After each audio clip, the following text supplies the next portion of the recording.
guys. Thank you.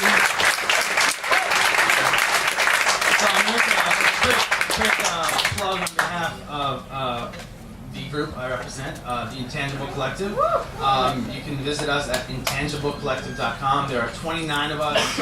As Aaron mentioned, we do hip-hop, we do spoken word, we do photography, we do non-spoken word, we do dance, theater, we do a lot. Come check us out.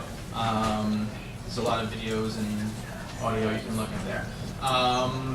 Furthermore, I'd also like to promote a series that happens every Monday night. It's called the Ladder Arts Project. It happens at Bar 13, which is on the corner of 13th and University.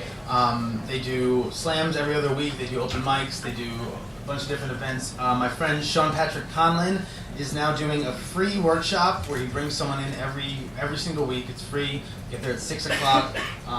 It's completely generative, so you go there, someone gives you a prompt or an idea or something, and you just go. And I went to the first one. I went to my first one last night, and that's how Cricket came about. So yeah, if you're interested, I have little flyers. They have schedules, stickers on here up until the end of March. So yeah, talk to me after if you'd like to know about that.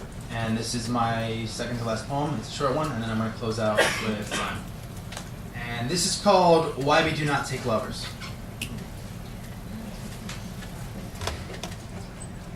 For we imagine her to be called fire, and imagine that later she will have calmed down, dropped the late nights, lost the nickname, reclaimed her given name Heat, a middle-aged version of the blaze she once was, that later she will have cooled to the temperature of every room.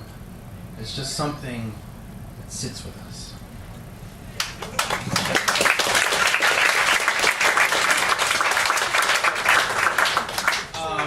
And leaving it for last, personal plug. If you're interested in hearing more about me, my MySpace is myspace.com/James Merenda Poetry. There's also like a link from the Intangible website, or just come talk to me if you don't want to bother with the internet and just want to like say hi, I liked you, I hated you, whatever. Conversation's good, especially with many people in the room, so it's awesome. Thank you guys so much. This is my last piece for the night, no, ever, and it's called Counselor.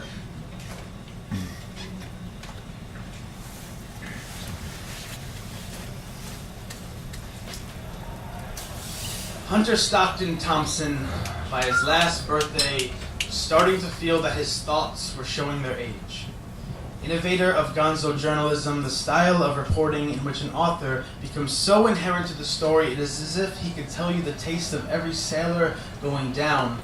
Hunter did this with drug trip countercultures and Hell's Angels, but by 67 was starting to feel that his autobiography had ended without the good grace to inform him, and started quoting an old phrase that mountain men would recite when their skeletons started to splinter: "This child's getting old." I was 6. First time I told my father I wanted to die. This was not a temper tantrum, not in reaction to being made to finish my vegetables or clean my room, just a statement I made one afternoon because my arms felt like they wanted out of the skin, and I couldn't say I disagreed. I did not know the word suicide, did not know the word slit or what it did when applied to the word wrists, but I would stare into traffic sometimes and calculate a terminal velocity I did not have the words or math for. I was unfamiliar with the void, but I knew how its siren sang with 4 days remaining. Hunter had already polished the silver on his .45 so clean that he could see his thoughts leaking onto his forehead when he stared into the silver. He'd already mustered the gunpowder in his throat when he wrote, "Football season is over.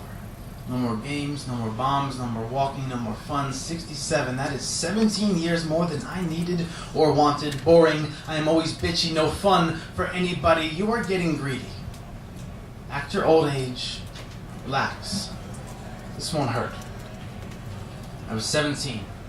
It had no written when I nestled the loaded shotgun under my chin where they gripped each other like neglected lovers, asking how held a breath could get. Do not ask me why. I can explain the illogical action of wanting to choose the second date of my epitaph no better than any oak can explain why every winter its limbs release its leaves like hands, falling downwards like they were trying to unscrew the sky. Perhaps it was enough then that I had 17 years more than I needed or wanted. Only wrote notes to talk myself out of it, and I never had the words. Hunter, you were never a suicide waiting to happen.